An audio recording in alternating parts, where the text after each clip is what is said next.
Did you just say you're Emma's father? It's out of nowhere, I know. You're not doing this because of me, are you? Well, you're part of the equation. Because if you're doing this because you feel bad for me or some twisted sense of obligation, I don't think. No. I know I'm doing the whole single mother thing, but I think I'm doing a pretty decent job. Or is this about Spike? You don't owe me anything for helping you out. This has nothing to do with me owing or favors. This has to do with truth. There was a DNA test, Annie. Emma and I are a match. I am Emma's biological father. So Josh somehow got samples and ran the test, and Emma and I are a match.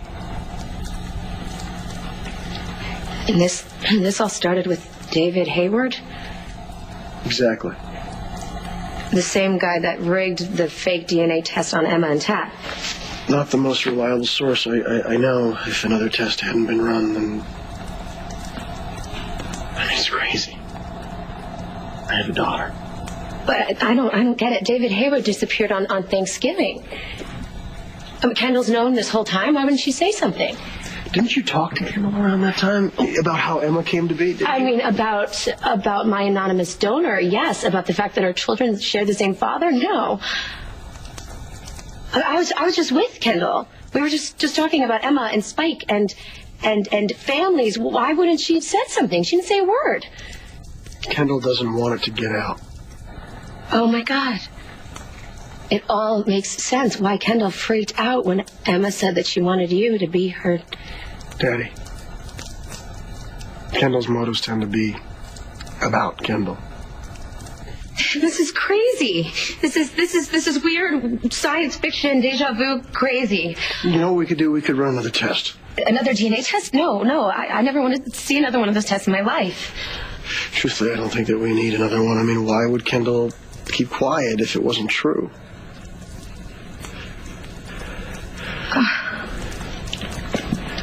Are you okay?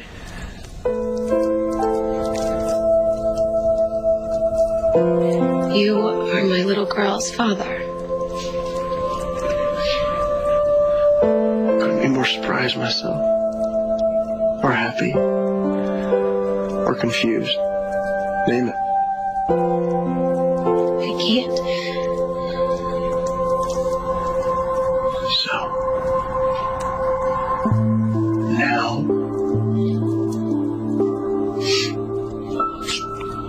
Now.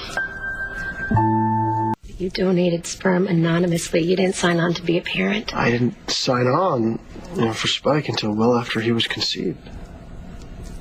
Yeah, but you weren't anonymous to Kendall. True. This doesn't have to change things between you and me and Emma. Are you kidding me? This changes everything. I mean, this is huge. I have a little girl. I have a beautiful, smart, wonderful little girl who is going to change everything for you, for me, and for her. Kathy... You're not tied to Emma simply because of DNA. Well, I would love to be tied to her. I love Emma. I'd love to be her father.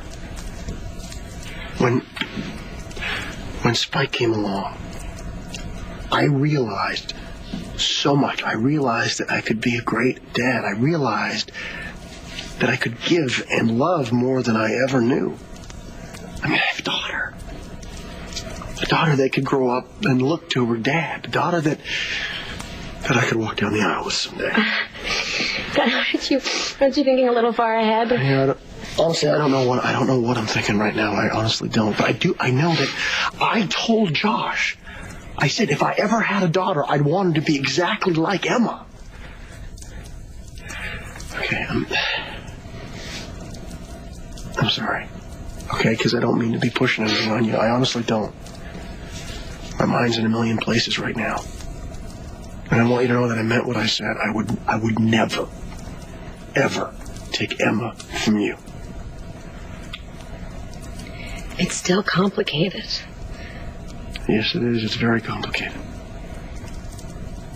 I didn't want you to continue being scared that someday some donor would show up and try to stake claim on Emma, because if there's one thing I can guarantee you, that would never happen. Thank you. Now you gotta think long and hard about this. But my role is up to you. I mean, I love Emma, but you're her mother and you always have been. So, whatever you decide, I'll deal.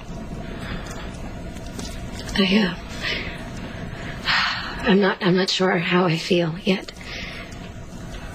I'm sure you're not. But just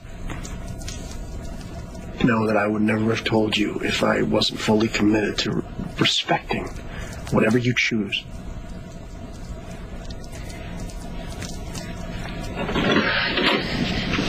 Oh, hi, sweetheart. Oh, how was the park? Huh? Emma has something for you. Did you find that? Through the snow? An acorn? It's like the favorite bedtime story that we read, isn't it? About the squirrel who finds the magic acorn and then makes a wish. And what happens when he makes a wish? It came true. Right. And of course, like a squirrel, he wished for 1,000,000 acorns and they all fell out of the sky. They hit him on the head, and then they hit him in the belly, and then over here, and they hit him all over the place. And he just kind of rolled around with all these acorns. And your forehead. And my forehead. Did it hit him on the forehead too? Hit him on the nose. On the chin.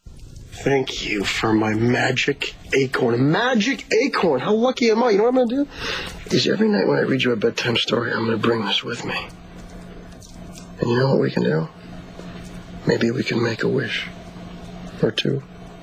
Is that a good idea? Yeah?